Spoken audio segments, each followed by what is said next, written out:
कठिनाइयों और परेशानियों का सूर्यास्त हो चुका है और सवेरा हुआ है जीवटता का और जांबाजी का। जी हाँ, 41 श्रमिकों को 17 दिन बाद उस टनल से निकाल लिया गया जिसमें बहुत सारे मुश्किल हालात थे। उत्तराखंड के मुख्यमंत्री पुष्कर सिंह धामी इस वक्त मेरे साथ मौजूद हैं। पूरे घटनाक्रम पर लगातार बारीक नज़र बनाए हुए थे। धामी जी, बहुत बहुत बधाई पहले तो इस रेस्क्यू ऑपरेशन के लिए। देखिए, मैं सभी को धन्यवाद करना चाहता हूं, जितने भी लोग इस पूरे रेस्क्यू अभियान में लगे थे। और बहुत ही कठिन और चुनौतीपूर्ण ये रेस्क्यू अभियान था।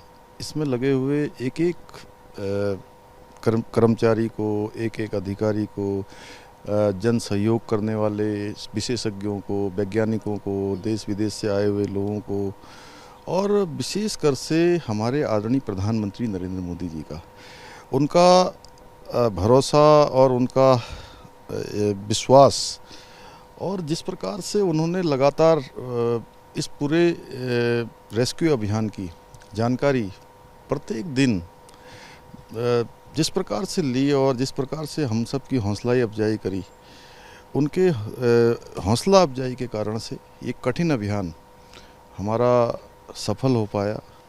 और प्रधानमंत्री जी का इतना बड़ा संबल न होता, इतनी सारी मशीनरी यहाँ ना आती, इतने सारे विशेषज्ञ ना आते, तो ये बहुत कठिन अभियान था। मतलब बहुत महत्वपूर्ण था प्रधानमंत्री जी का जो मार्गदर्शन था। रोज़ के रोज़ वो अपडेट लेते थे आपसे, आप टनल में जाते थे, जो भी चीज़ें वहाँ चल रही होती थी पूरा अपडेट ऊपर देते थे। ये मार्गदर्शन कितना महत्वपूर्ण था? देखिए, उनका मार्गदर्शन बहुत महत्वपूर्ण था। और एक अभिभावक के नाते हर एक व्यक्ति की चिंता करना, जैसे कि परिवार के लोगों की चिंता कोई घर के बड़े बुजुर्ग करते हैं, अभिभावक करते हैं, माता पिता करते हैं, उस प्रकार की उन्होंने चिंता करी। और उनका जैसे ही अपडेट लेने के लिए फ़ोन आता था, तो हमारी जो चुनौतियां थी वो सामने थी, और काम कैसे जल्दी होगा, कैसे बाहर निकलेंगे, उस पर सारे एफर्ट्स जो भी थे वो हम लोग करते थे। लेकिन उनका जो मार्गदर्शन था कि टेक्नोलॉजी से किस प्रकार से काट रहे हैं, किस प्रकार से मैनुअल डीलिंग हो रही है, किस प्रकार से जो हाथ से खुदाई करने वाले जो लोग हैं वो कैसे काम कर रहे हैं, मशीन कैसे काम कर रही है। आगर मशीन आई, इंदौर से आई, हैदराबाद से आई, अनेक शहरों से ये मशीनें आई, विशेषज्ञ आए, और ये सब हमारे प्रधानमंत्री जी के कारण ही संभव हो पाया। और मैं वास्तव में कहूँ कि वो सच में देश के एक एक व्यक्ति की चिंता करते हैं, अभिभावक की तरह चिंता करते हैं। हर घटना, हर वाकया कुछ सीख दे करके जाता है, कुछ अनुभव दे करके जाता है। इस पूरे घटनाक्रम जो 17 दिन तक चला, क्या सीखा हमने?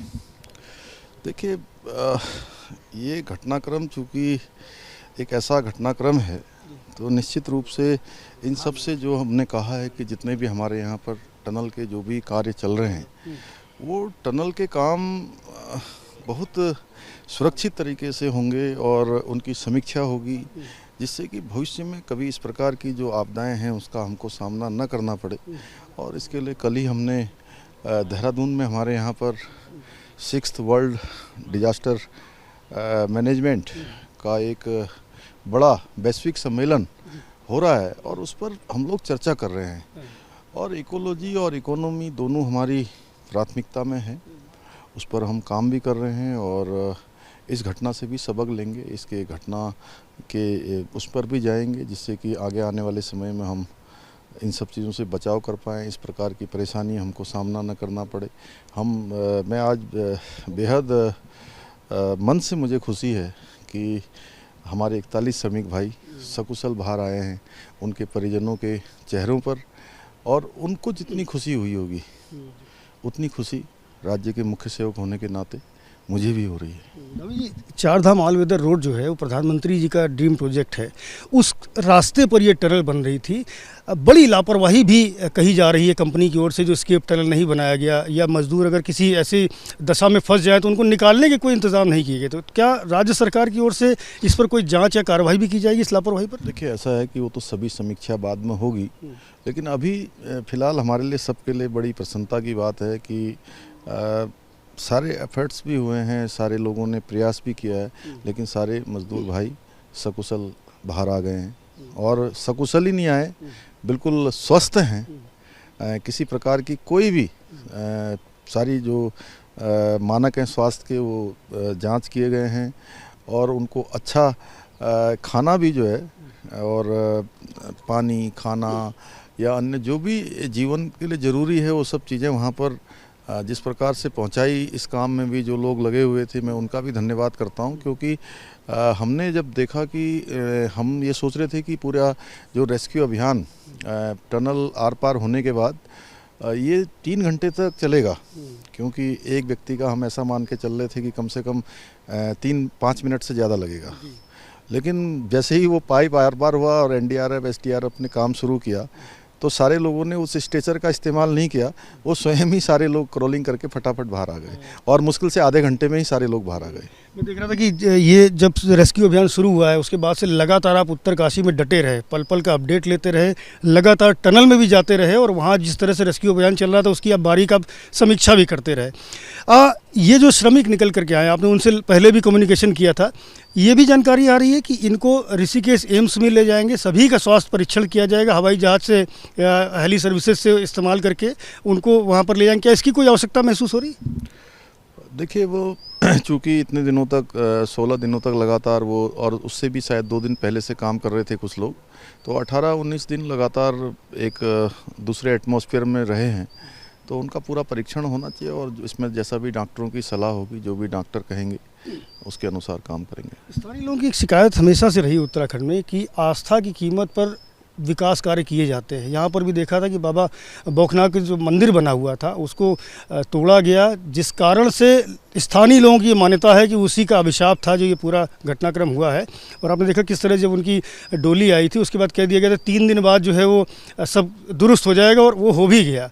आप इसको लेकर क्या सोचते हैं? नहीं, बाबा बौखनाथ की बहुत बड़ी कृपा रही और उन्हीं की कृपा के कारण से ये हमारा अभियान पूरा सफल हुआ। बाबा बौखनाथ का वहाँ पर भव्य मंदिर बनाया जाएगा, ये हम सब लोगों ने तय किया है। श्रमिकों को भी आर्थिक मदद कुछ करने की घोषणा हुई? नहीं, हमने अपनी तरफ से अभी प्रारंभिक रूप से 1-1 लाख रुपए उनके लिए, उनकी प्रोत्साहन के लिए ये हमने कल ही कह दिया था। और अंतिम प्रश्न है कि भविष्य में ऐसा घटनाक्रम दोबारा ना हो, इसके लिए कुछ प्रयास, इसके लिए कोई एसओपी वगैरह कुछ तैयार करने का काम होगा? उसकी हम सबकी समीक्षा करेंगे, जितने भी ऐसे काम चल रहे हैं हमारे। बहुत शुक्रिया हमसे बात करने के लिए। उत्तराखंड के मुख्यमंत्री पुष्कर सिंह धामी है, जो बता रहे हैं कि जो भी प्रोजेक्ट उत्तराखंड में चल रहे हैं, चाहे वो टनल से रिलेटेड हों या अन्य दूसरे प्रोजेक्ट्स हों, वहाँ उनकी बारीक समीक्षा की जाएगी और जहाँ पर भी गड़बड़ी की जाएगी वहाँ सख्त कार्रवाई की जाएगी। ये जो पूरा घटनाक्रम है ये एक बड़ा सबक देकर गया है। कैमरामैन फैसल के साथ संजय त्रिपाठी, एबीपी न्यूज़, उत्तरकाशी।